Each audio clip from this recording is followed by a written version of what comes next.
morning. Welcome to Tribune News on Cougar Go-To Morning News Source, only here at the Daily Tribune. We're now live on Daily Tribune's Facebook page, Daily Tribune PH on YouTube, and the Daily Tribune Official on TikTok. For today's headlines.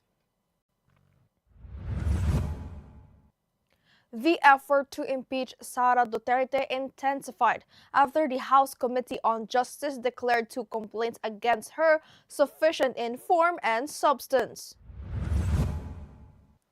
Experts said government measures, even with additional powers granted to Ferdinand Marcos Jr., may only delay but not prevent rising prices of basic commodities. Ronald Bato de la Rosa may avoid Senate sanctions despite his absence, following news of an arrest warrant from the International Criminal Court. Argentina withdrew from the World Health Organization following a similar move by the United States earlier this year. Iran strikes caused extensive damage to a major gas hub in Qatar, with massive fire visible from kilometers away. The Philippine Ports Authority said it is not raising terminal fees in all public ports. GMA Network will premiere the musical drama Born to Shine on March the 23rd, highlighting young stars in a story about chasing P-pop dreams. University of Perpetual Help System Delta swept Emilio Aguinaldo College to advance to the Final Four of the NCAA Philippines Season 101 Volleyball Tournament.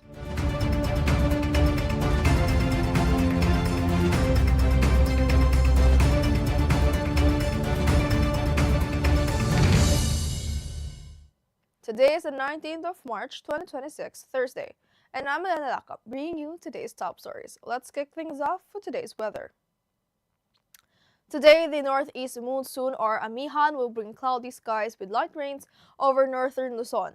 Cordillera, Cagayan, Isabela, Quirino, Nueva Vizcaya, and Aurora will experience light rains with no significant impact, while Ilocos region and Batanes will see partly cloudy to cloudy skies with isolated rains. Metro Manila and the rest of the country will have partly cloudy to cloudy skies with isolated rain showers or thunderstorms from localized thunderstorms with possible flash floods or landslides. Winds and seas are moderate to strong in eastern areas, light to moderate elsewhere. Now for a traffic update.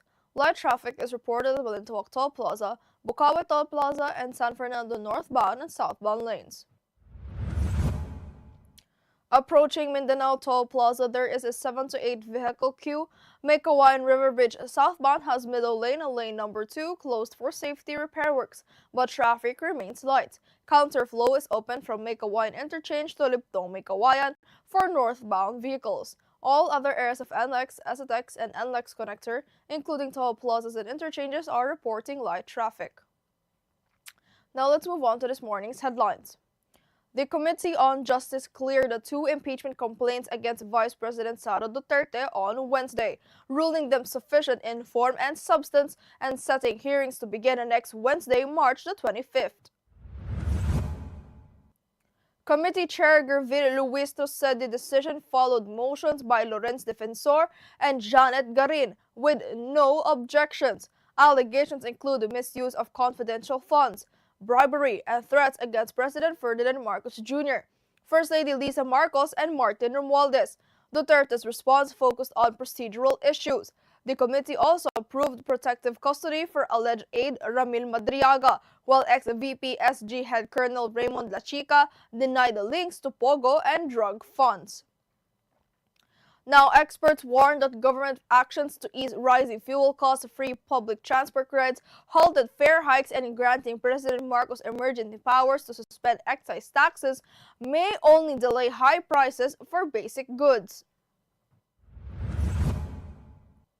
Supermarket and industry leaders report price increases already hitting wet markets, affecting wage earners and small businesses. Transport groups threatened a nationwide strike, though fare hikes were suspended. The DTI promised no essential price hikes for 30 days, while monitoring supplies. Economists cautioned that ongoing Middle East tensions could slow growth, strain consumption, and impact employment. Now, Senator Ronald Bato de la Rosa, absent since November following an ICC arrest warrant over his role in the former administration's drug war, may escape sanctions despite a pending ethics complaint. Civil society group Wag Kang Korap sought a no-work, no-pay penalty, but current Senate rules don't allow it. Ethics Committee Chair J.V. Ejercito said the case will likely be dismissed unless rules change. De La Rosa has lost nearly all committee posts, while the panel continues addressing other pending complaints, including cases against Senator Risa Hontiveros and Ejercito himself.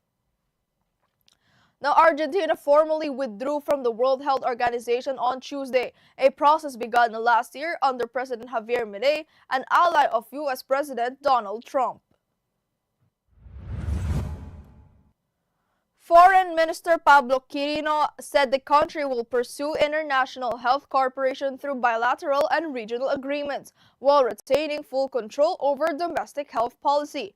Argentina criticized the World Health Organization's COVID-19 guidance as politically driven rather than science-based. The exit follows the United States' departure in January, prompting the WHO Chief Tedros Adhanom Ghebreyesus to warn of risks to global health security. Now, Iranian missile and drone attacks caused extensive damage at Qatar's Ras Laffan gas hub, the world's largest, in retaliation for U.S.-Israeli strikes on Iranian energy sites.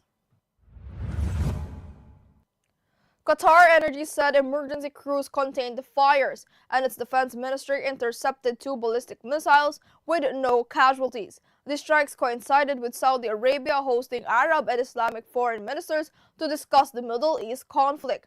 Iran warned of uncontrollable consequences, while Gulf states condemned attacks on energy infrastructure. Additional missiles and drones were intercepted over Saudi Arabia and the UAE, leaving 4 injured in Riyadh. Now, the Philippine Ports Authority confirmed it will not raise terminal fees at public ports.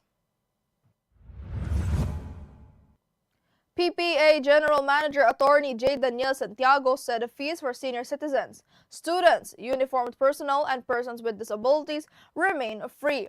Revenue from port charges makes up about 10% of PPA income and roughly 0.3% of retail goods prices, so waiving fees won't affect fuel costs. However, eliminating charges would hurt operations. Meanwhile, the Confederation of Truckers Association of the Philippines plans a 30% transport fee hike due to diesel exceeding 100 pesos per liter, calling for government support to ease the rising costs. Now, GMA Network will premiere its musical drama Born to Shine on the 23rd of March, spotlighting the dreams and struggles of aspiring P-pop artists. The series stars Zephanie as Jenny, a determined young singer following in her mother Minchi's footsteps, and Michael Sager in their highly anticipated reunion. Directed by Rod Marmol, the show features Vina Morales, Smokey Manaloto, Tina Paner, Rosel Nava, Tessie Thomas, and rising talents Naya Amibi, Gaya Mishka, Mitzi Josh, and others, with original music, stories of friendship, rivalry, and resilience. Born to Shine celebrates P-pop and airs weekdays at 2:30 on GMA Afternoon Prime. Now, the University of Perpetual Help System Delta dominated Emilio Aguinaldo College, winning 25-12, 25-19, 25-18 in the NCAA Season 101 quarterfinals at Strike Gym in Bacoor City. Cyril Alminaya and Gemaline Menor led the Lady Atlas with 14 points each, while Charis Enrico and Shaila Omipon added 10 markers apiece. Setter Fifi Ariola and libero Jody Lozano also shone in the balanced team effort, securing Perpetual's first semi-final berth in 3 years. Mary Joy Perez posted 12 points and 12 receptions for the Lady Generals in the losing effort. Now, a quick look at today's horoscope. Today calls for confidence and focus, Leo. You're in the spotlight and people may notice you, what you say, post, or do more than usual. Use this attention wisely. Show your strengths, stay kind, and avoid drama that drains your energy. Channel your main character energy into work, college tasks, or projects where your skill can truly shine. Genuine appreciation from someone could lift your mood more than expected, making today both productive and rewarding.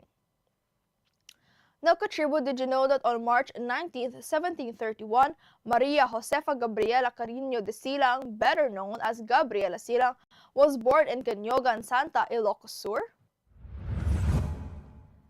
Gabriela became a fearless revolutionary leader after the assassination of her husband, Diego Silang. She assumed command of the Ilocano forces fighting Spanish colonial rule, earning the title La Generala as the first female leader of a Philippine armed movement.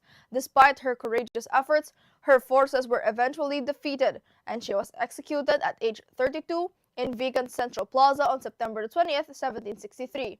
Today, Gabriela Silang is remembered as the Joan of Arc of Ilocanja, inspiring the Gabriela Women's Party and the National Honor, Order of Gabriela Silang, celebrating female leadership and patriotism.